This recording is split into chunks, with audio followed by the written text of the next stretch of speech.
कैसे हो आप सब लोग। जय हिंद। तो आज के सेशन में हम बात करने वाले हैं एनसीएफ 2005। एनसीएफ 2005 सीटेट एग्जामिनेशन के लिए मोस्ट इम्पॉर्टेंट टॉपिक है। आज के इस सेशन में हम एनसीएफ 2005 के कॉन्सेप्ट को भी देखेंगे और जो PYQ क्वेश्चन पूछे गए हैं उसको भी देखेंगे, जिससे ये पता चल जाएगा हाँ जो क्वेश्चन पूछे जाते हैं सीटेट में उस क्वेश्चन को हम क्या कर लेंगे, हल कर पाएंगे। तो चलते हैं, स्टार्ट करते हैं अपने इस सेशन को। एनसीएफ 2005 का फुल फॉर्म क्या है? तो नेशनल क्यूरिकुलम फ्रेमवर्क 2005, यानी राष्ट्रीय पाठ्यचर्या की रूपरेखा 2005। राष्ट्रीय जो एनसीएफ 2005 है, यह एक ऐसा दस्तावेज है जिसमें ऐसे विषयों पर चर्चा की गई है कि बालकों को क्या और किस प्रकार से पढ़ाया जाना चाहिए। तो एनसीएफ में 2005 में यही बताया गया है कि बच्चों को क्या, कैसे और किस प्रकार पढ़ाना चाहिए।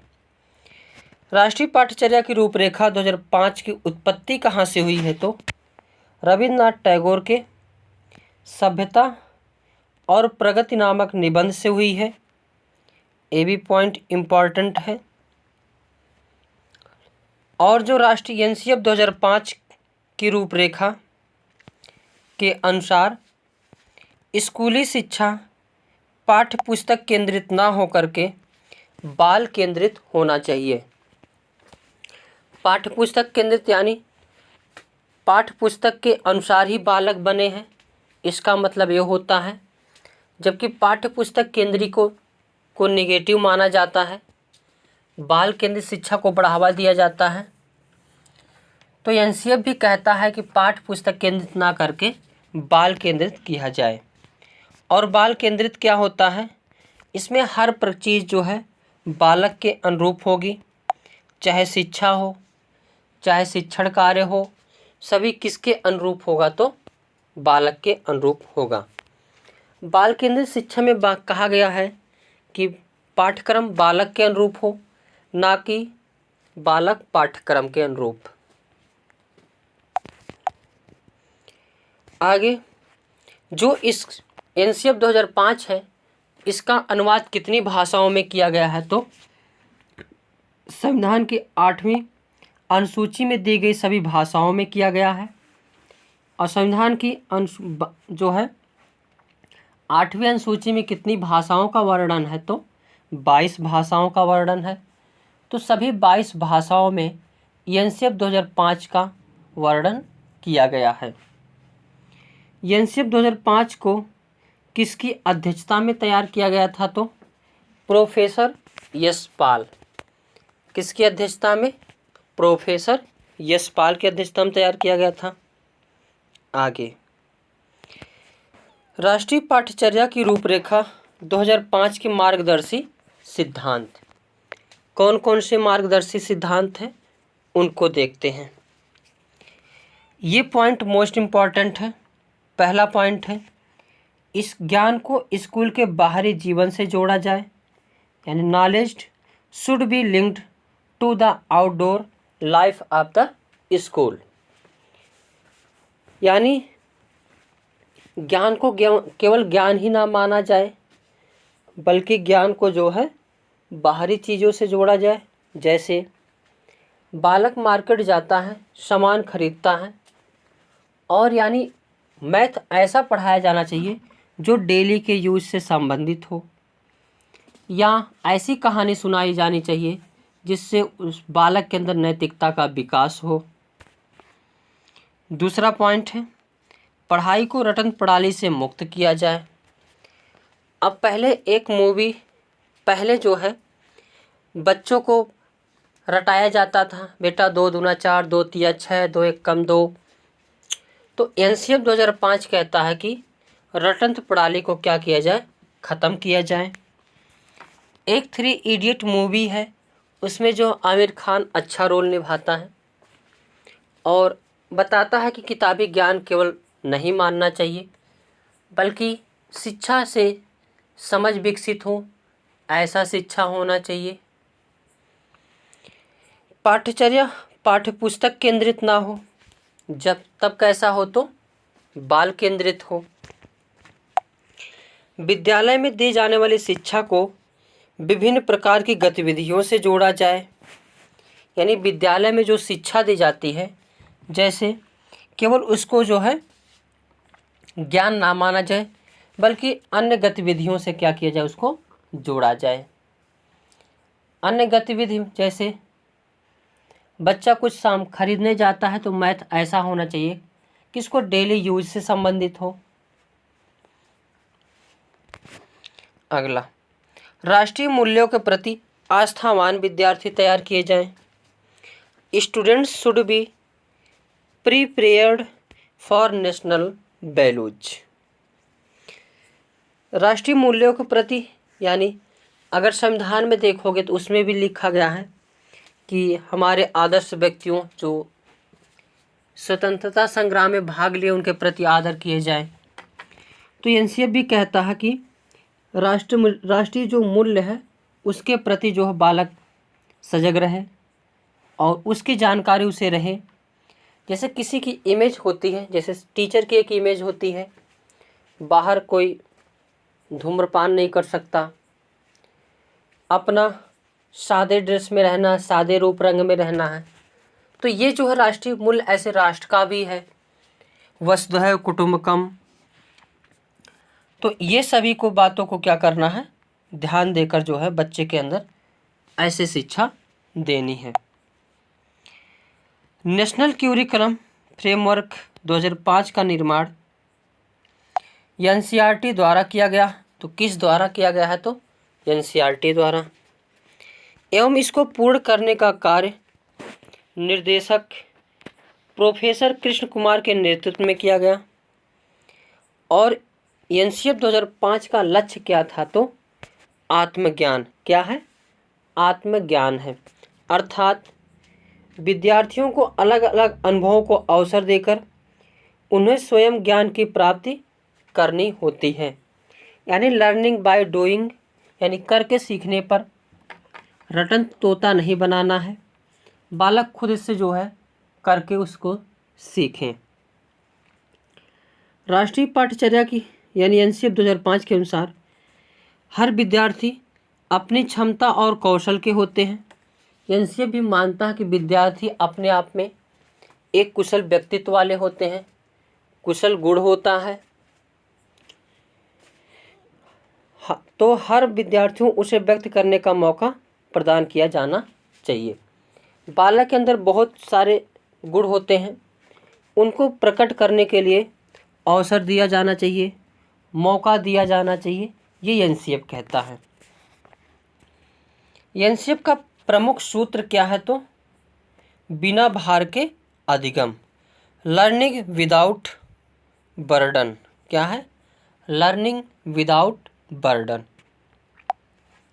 आगे है राष्ट्रीय पाठ्यचर्या की रूपरेखा 2005 के प्रमुख सुझाव।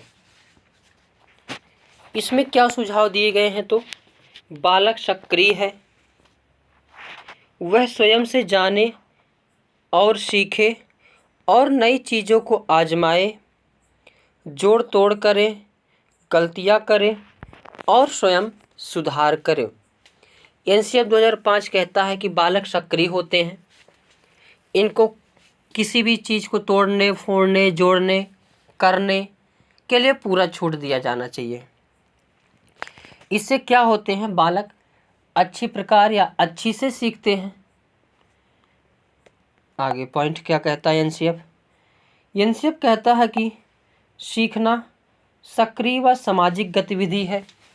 यानी जो हम लोग सीखते हैं वह कैसी गतिविधि है, तो सीखना सामाजिक व सक्रिय गतिविधि है।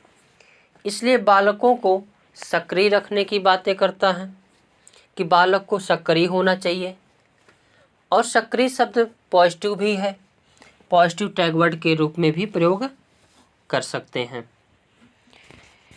एनसीईआरटी 2005 कहता है कि सीखने में यांत्रिकता नहीं, यानी बार बार नहीं होनी चाहिए।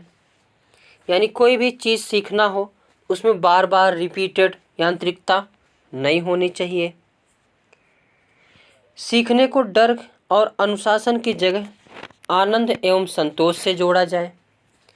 एनसीएफ 2005 कहता है कि अनुशासन से नहीं या डर से नहीं, बल्कि उसको आनंद एवं संतोष से सिखाया जाए।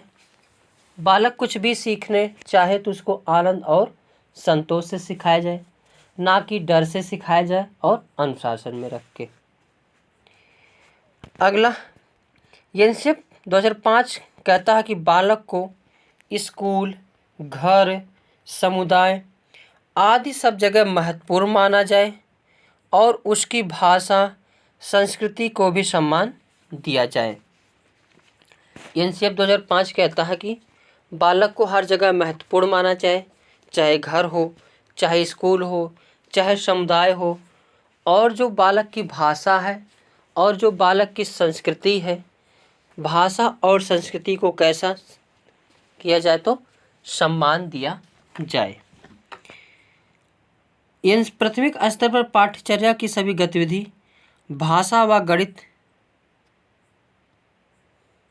महत्वपूर्ण स्थान माना गया है।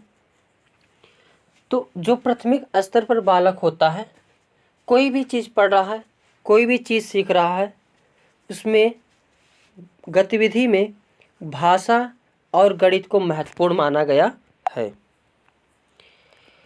एनसीएफ 2005 बहुभाषिकता कक्षा शिक्षण में त्रिभाषा सूत्र की वकालत करता है। तो प्रश्न पूछा जाता है, त्रिभाषा सूत्र में कौन कौन सी भाषा हो सकती है? तो एक मातृभाषा, एक हिंदी, एक अंग्रेजी या कोई भी भाषा हो सकती है। एनसीएफ 2005 सीखने के 4 कौशल की भी बातें करता है। 4 कौशल कौन कौन से हैं? तो लर्निंग, स्पीकिंग, रीडिंग और राइटिंग, LSRW। यानी बालक जो है सीखने या भाषा की कितने कौशल हैं? 4 हैं। 2 से बालक ग्रहण करता है और 2 से अपने भाव को रिप्रेजेंट करता है। जैसे लिस्टनिंग यानी सुनना, सुन करके बालक कोई भी चीज़ ग्रहण करता है। स्पीकिंग यानी बोलना, बालक कुछ भी बोल करके अपने भाव को रिप्रेजेंट करता है। रीडिंग, बालक कुछ भी चीज़ों को पढ़ करके जो है ग्रहण करता है। राइटिंग, बालक कुछ भी चीज़ों को लिख करके अपने मनोभाव को रिप्रेजेंट करता है। और एनसीएफ 2005 कहता है आकलन व मूल्यांकन, सतत व व्यापक मूल्यांकन यानी CCE की वकालत करता है।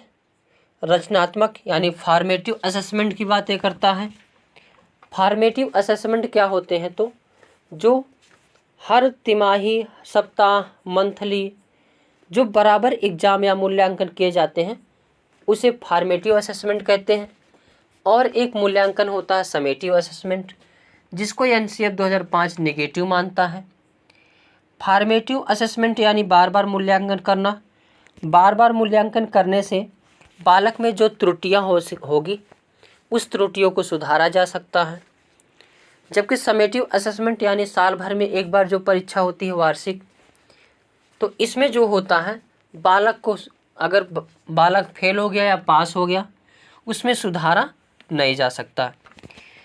इसीलिए एनसीएफ 2005 भी फॉर्मेटिव असेसमेंट को पॉजिटिव मानता है, जबकि समेटिव असेसमेंट को नेगेटिव। तो बातें समझ में आई होगी। आगे देखते हैं।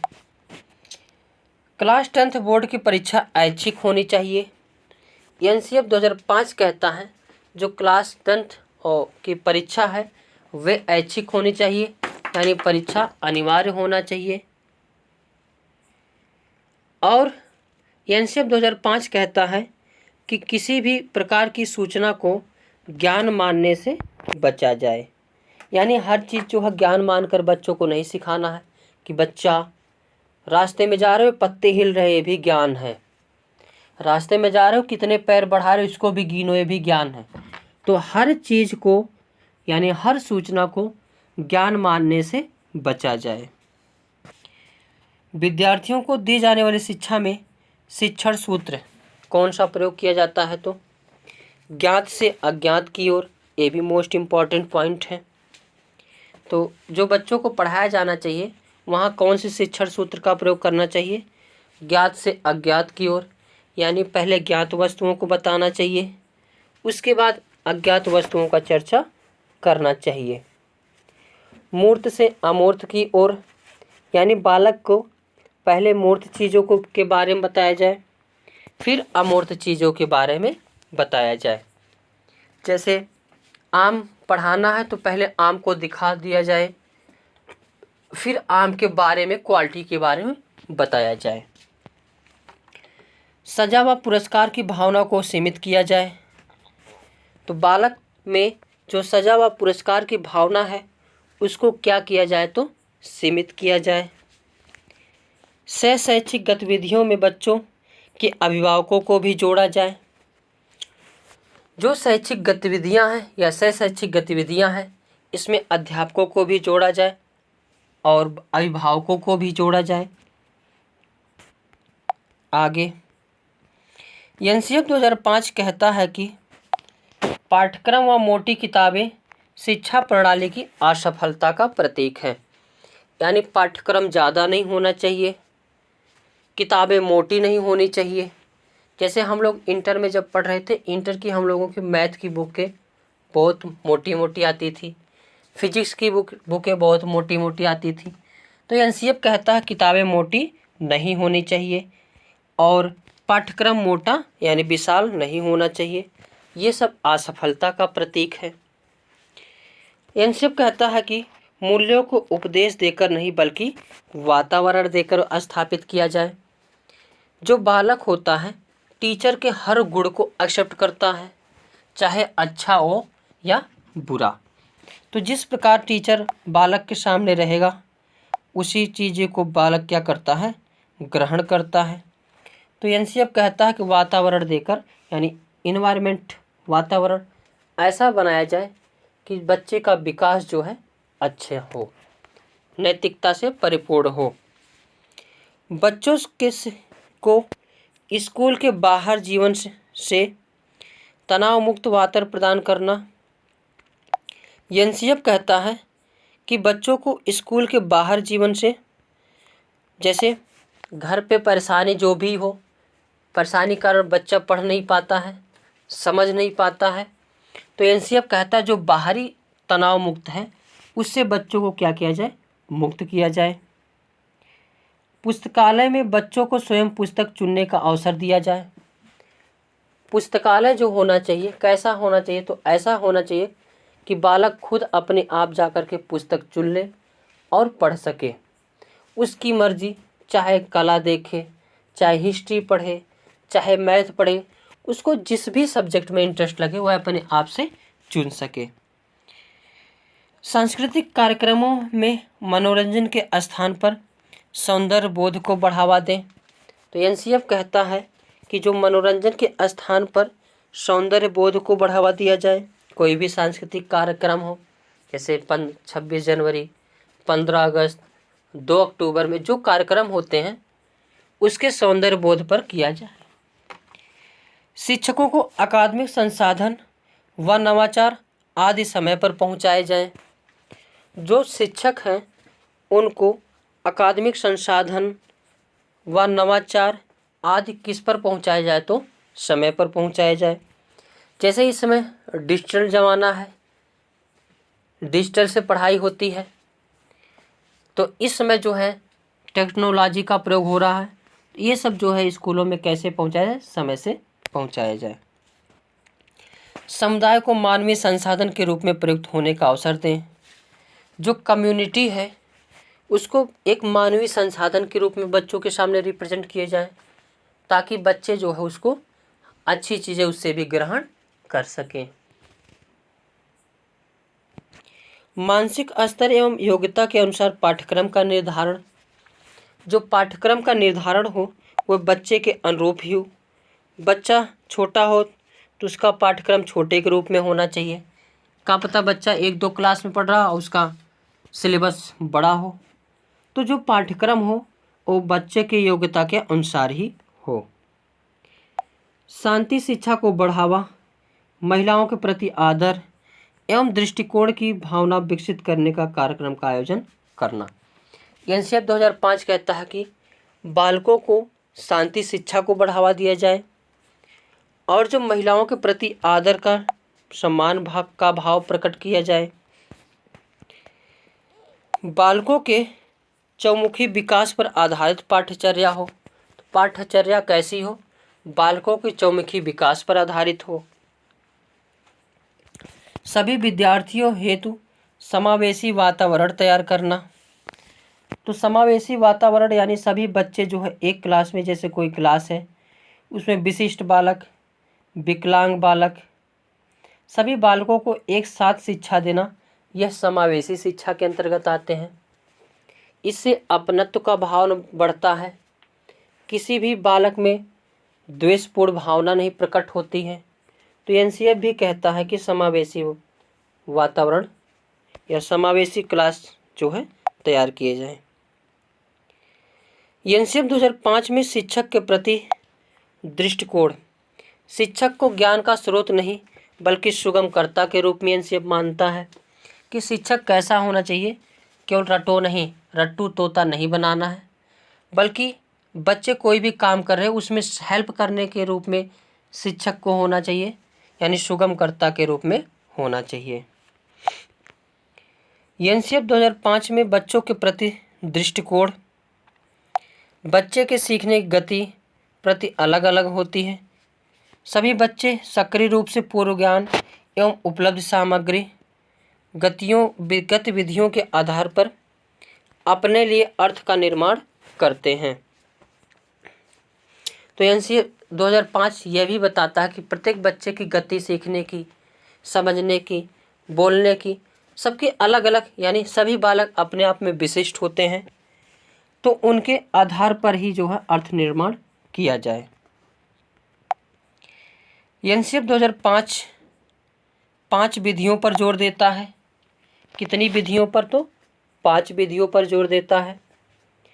करके सीखने, यानी बच्चों को करके सीखने पर जोर दिया जाना चाहिए। लर्निंग बाय डूइंग पर, यह मोस्ट इम्पॉर्टेंट है, इस पॉइंट को एकदम बिल्कुल ध्यान देना है। निरीक्षण विधि यानी इंस्पेक्शन मेथड, परीक्षण विधि यानी टेस्ट मेथड, सामूहिक विधि यानी कलेक्टिव लॉ, मिश्रित विधि यानी मिक्स्ड मेथड। तो एनसीएफ के अनुसार कितनी विधियों पर जोर देता है? 5। करके सीखना यानी बालक करके सारी चीज़ों को सीखे, रट करके ना सिखाया जाए। निरीक्षण विधि यानी बच्चे जो है निरीक्षण करके सीखे, कोई भी चीज़ वैसे मान ना लिया जाए। परीक्षण विधि, इसमें भी टेस्ट करके सीखे, परीक्षण करके सीखे। सामूहिक विधि यानी आपस में रिलेट करके सीखे, आपस में ग्रुप बना करके सीखे। किसी भी प्रॉब्लम को दे दिया जाए, ग्रुप डिस्कशन करा दिया जाए, तो इससे सीखें। मिश्रित विधि, इससे सीखें। आगे राष्ट्रीय पाठ्यचर्या से संबंधित महत्वपूर्ण जो प्रश्न पूछे जाते हैं। राष्ट्रीय पाठ्यचर्या की रूपरेखा 2005 में किसकी समझ प्राप्त होती है? तो रचनावाद यानी कंस्ट्रक्टिविज्म की समझ प्राप्त होती है। रचनावाद क्या होता है? तो कोई भी प्रॉब्लम देने पर बच्चा अपने आप से ढूंढता है, उसको कई सारे रूप से देखता है। जैसे हम लोग, अगर मेरे पास कलम है तो केवल जो सिंपल बालक होगा सोचेगा हाँ कलम से केवल लिखा ही जाता है, लेकिन जब दूसरा कोई और बालक रचनावादी होगा वह सोचेगा बाल भी इससे गठिया सकते हैं, किसी को चौंक भी सकते हैं, किसी को मार भी सकते हैं। तो ये सारे चीज़ें जो किसी भी चीज़ के बारे में कई प्रकार से सोच लेना, ये रचनावाद होता है। राष्ट्रीय पाठ्यचर्या के अनुसार शिक्षक की भूमिका कैसी होनी चाहिए? तो सुविधादाता यानी फैसिलिटेटर यानी सुगमकर्ता के रूप में होनी चाहिए। एनसीएफ 2005 की फुल फॉर्म क्या है? तो नेशनल क्यूरिकुलम फ्रेमवर्क। जो कुछ प्रश्न इंपॉर्टेंट पूछे गए हैं वो सबको देखते हैं। सिखाने का उद्देश्य बहुभाषावाद, और किस पर बल देता है? तो करके सीखने यानी लर्निंग बाय डूइंग पर बल देता है।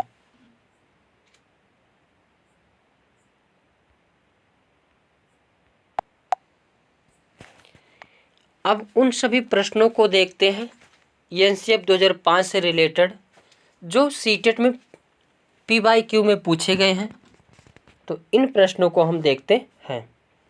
आज का पहला प्रश्न है, एनसीएफ 2005 के अनुसार गलतियां इस कारण महत्वपूर्ण होती हैं। तो पहला ऑप्शन है, यह विद्यार्थियों को उत्तीर्ण एवं अनुत्तीर्ण समूह में वर्गीकृत। पॉजिटिव और निगेटिव टैगवर्ड में देखे होंगे तो वहाँ पे हमने बताया है वर्गीकृत देखते ही क्या मारो, यह ऑप्शन गलत। यह अध्यापकों को बच्चों को डांटने के लिए एक तरीका उपलब्ध कराती है। नहीं, इसको भी नहीं करना है। डांटना, मारना, पीटना, अनुशासन में रखना, ये सभी निगेटिव टैगवर्ड के रूप में होते हैं। सी ऑप्शन है, यह बच्चे के विचार के अंतर्दृष्टि उपलब्ध कराती है तथा समाधानों को पहचानने में सहायता करती है। तो जो भी बालक अगर कोई है वह गलती करता है उसको पॉजिटिव वे में लेना है। तो इसमें जो है C option is the correct answer हो जाएगा। डी ऑप्शन है, यह कक्षा में कुछ बच्चों को हटाना, आधा करना है तो करना ही नहीं है। तो इस क्वेश्चन का C option is the correct answer. हमेशा एनसीएफ 2005 कहता है जो गलतियां होती हैं उसको बालकों की पॉजिटिव के रूप में लेना है। गलतियों से ही पता चलता है बालक जो है किस प्रकार की गलती कर रहा है और उसको कैसे सुधारा जा सकता है। अगला क्वेश्चन है, एक बालक को वस्तुओं को देखने में कुछ समस्या है, उसका दाखिला एनसीएफ 2005 के आधार पर किस विद्यालय में होना चाहिए? अभी हमने जब इस एनसीएफ 2005 के कॉन्सेप्ट को देखा वहाँ पे हमने देखा कि समावेशी विद्यालय की बातें की जाती हैं। समावेशी विद्यालय वह होते हैं जहाँ पे सभी, चाहे विशिष्ट बालक हो, विकलांग बालक हो या अच्छे बालक हो, सभी को एक साथ शिक्षा देने की वकालत कौन करता है? तो एनसीएफ 2005 कहता है। तो नियमित तो होगा नहीं, एकीकृत होगा नहीं, विशिष्ट होगा नहीं। तो इसमें C option is the correct answer. अगला क्वेश्चन देखते हैं,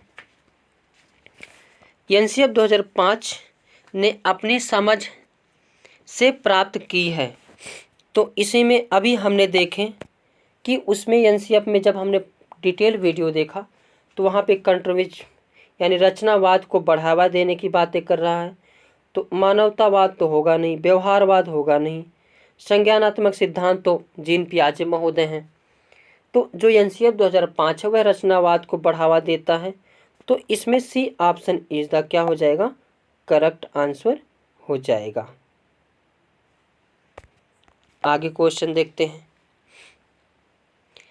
राष्ट्रीय पाठ्यचर्या की रूपरेखा 2005 में भारत की धार्मिक एवं सांस्कृतिक विविधता को मानना, स्त्रियों के प्रति सम्मान एवं जिम्मेदारी का दृष्टिकोण को बढ़ाने के लिए प्रोग्राम का आयोजन एवं वृत्त चित्र तथा फिल्मों को एकत्र करना एवं दिखाना जिनके माध्यम से न्याय एवं शांति में वृद्धि हो को सुझाया गया है ताकि शांति की शिक्षा दी जा सके, मूल्य की शिक्षा दी जा सके। अब यहाँ पे न्याय एवं शांति शब्द दिया है तो इससे रिलेट करके हम इसको जो है जान सकते हैं। न्याय एवं शांति, तो मूल्य की शिक्षा दी जानी चाहिए? नहीं। नागरिकता की? नहीं। इनमें से कोई नहीं। तो न्याय एवं शांति की है तो शांति की शिक्षा दी जा सके, ये बातें जो है इसका करेक्ट आंसर हो जाएगा। आगे देखते हैं क्वेश्चन।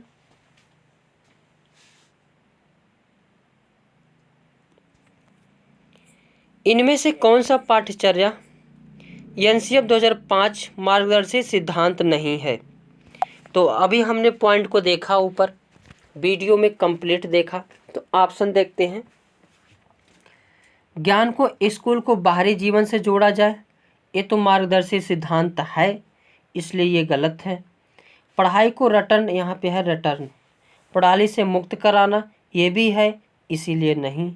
अंग्रेजी भाषा में शिक्षा देना, यही जो है नहीं है, इसलिए इसका आंसर जो है नहीं है। अब यहाँ पे प्रश्न में नहीं पूछा है, तो नेगेटिव का answer negative is the correct answer हो जाएगा। बच्चों को के चौमुखी विकास का अवसर उपलब्ध करना, तो ये तो है, इसलिए नहीं है। तो इस जो क्वेश्चन का आंसर हो जाएगा अंग्रेजी भाषा में शिक्षा देना, तो इसका C option is the correct answer. यहाँ पे नहीं पूछा है, तो नहीं का आंसर नहीं सही होगा। आगे क्वेश्चन है, राष्ट्रीय पाठ्यचर्या की रूपरेखा 2005 की संस्तुतियों के संबंध में कौन सा कथन सत्य नहीं है? प्रश्न में ध्यान देना रहेगा, वहाँ पे नहीं है कि पूछ रहा है कि हाँ है पूछ रहा है, क्योंकि पेपर में आजकल ऐसे ही भटकाया जा रहा है। नहीं है यानी नेगेटिव आंसर ज़्यादा पूछे जा रहे हैं। इसमें विश्वविद्यालय को राजनीति से मुक्त रखना, ये नहीं है, इसीलिए सही होना चाहिए। ज्ञान को बाह्य जीवन से जोड़ना चाहिए, ये तो कहा गया है, इसलिए नहीं होगा। राष्ट्र की प्रजातांत्रिक मूल्यों का सम्मान, ये भी सही है, इसलिए नहीं होगा। परीक्षाओं में लचीलापन, ये भी सही, इसलिए नहीं होगा। इसमें निगेटिव बोला है, तो निगेटिव भाई का भाई negative is the correct answer. तो इस प्रश्न का आंसर हो जाएगा A option is the correct answer. आगे क्वेश्चन देखते हैं। हाँ, इसमें बातें देख लीजिए। राष्ट्रीय पाठ्यचर्या की रूपरेखा 2005 की संस्तुतियों निम्न है। ज्ञान को बाह्य जीवन से जोड़ा जाए, प्रजातांत्रिक मूल्यों को सम्मान दिया जाए, परीक्षाओं में लचीलापन हो, सतत एवं व्यापक मूल्यांकन हो, समावेशी शिक्षा हो, इन सब की बातें एनसीएफ करता है। आगे क्वेश्चन देखते हैं। एनसीएफ 2005 की रूपरेखा यानी 2005 के अनुसार भाषा के लिए क्या बातें कही गई है? तो अभी हमने देखा कि एनसीएफ त्रिभाषा की बातें करता है, एक मातृभाषा हो, एक इंग्लिश हो या हिंदी हो, और एक अन्य कोई भी भाषा हो सकती है। तो इसका जो है C option is the correct answer हो जाएगा। एक भाषा नहीं, द्विभाषा नहीं, बहुभाषा नहीं, जबकि एनसीएफ 2005 कहता है त्रिभाषा की वकालत करता है। आगे क्वेश्चन है, राष्ट्रीय पाठ्यचर्या की रूपरेखा 2005 के अनुसार शिक्षण की भूमिका है। तो शिक्षण की भूमिका के बारे में बताया जा रहा है। तो अभी हमने देखा सुविधादाता के रूप में यानी फैसिलिटेटर के रूप में या सुगमकर्ता के रूप में होना चाहिए, अधिनायकवादी में नहीं, अनुमतवादी नहीं, सत्तावादी नहीं। तो इस ऑप्शन में हो जाएगा कि शिक्षण की, यहाँ पे शिक्षक की भूमिका रहेगी। किसकी? शिक्षक की भूमिका कैसी होनी चाहिए? तो एक सुविधादाता के रूप में होनी चाहिए। तो इसका भी option C is the correct answer. आगे क्वेश्चन है, राष्ट्रीय पाठ्यचर्या यानी एनसीएफ 2005 के अनुसार अधिगम अपने स्वभाव में निष्क्रिय, ये तो नेगेटिव टैग वर्ड देखते ही गलत मारो। निष्क्रिय तो ये तो वैसे भी दो हो गए। सक्रिय एवं सामाजिक, सक्रिय एवं सरल। तो अधिगम में स्वभाव जो है कैसा होना चाहिए? तो सक्रिय एवं सरल। तो इसका D option is the correct answer. आगे क्वेश्चन है, पाठ्यचर्या ऐसी हो जो पाठ्य पुस्तक के ज्ञान को पुनः प्रस्तुत करने के स्थान पर बच्चों को अपने आवाज़ें पाने, कार्य करने के लिए अपने जिज्ञासा का पोषण करने, प्रश्न पूछने, जांच पड़ताल करने तथा अपने अनुभव को बांटने तथा विद्यालय के ज्ञान के साथ जोड़ने में सक्षम बनाए। तो इसमें देखा जाए टैगवर्ड के हिसाब से हल करेंगे, आसानी से आंसर मिल जाएगा। बच्चों को उनकी अपनी समझ, अपने ज्ञान को साझा करने से प्राप्त अवसर देना, ये तो ऑप्शन पहले ही दिख गया। अवसर शब्द तो इस तो पॉजिटिव हो गया, तो इसका आंसर जो यही होना चाहिए। हालांकि और भी ऑप्शन देखते हैं। बच्चों को अनुभव को निरस्त, ये देखो निगेटिव टैगवर्ड, देखते ही गलत मारेंगे। पाठ्य पुस्तक के अध्यायों को क्रमवार पूरा करना, ये भी। शिक्षिका अच्छे प्रश्न पूछे और ये भी नहीं करना, तो इसमें जो है पॉजिटिव नेगेटिव टैगवर्ड से हम आसानी से प्रश्नों को हल कर सकते हैं। इसमें जो है A option is the correct answer.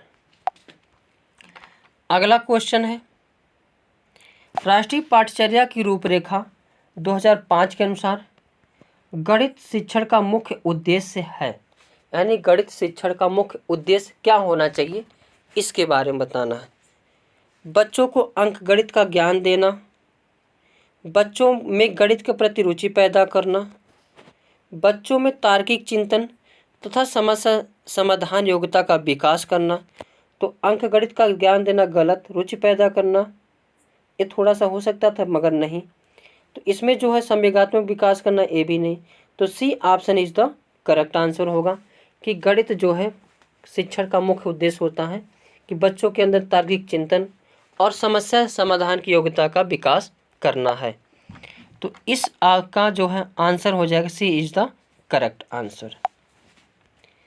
आगे प्रश्न है, राष्ट्रीय पाठ्यचर्या की रूपरेखा 2005 के आधारभूत सिद्धांतों में निम्नलिखित में से कौन सा भाग सम्मिलित नहीं है।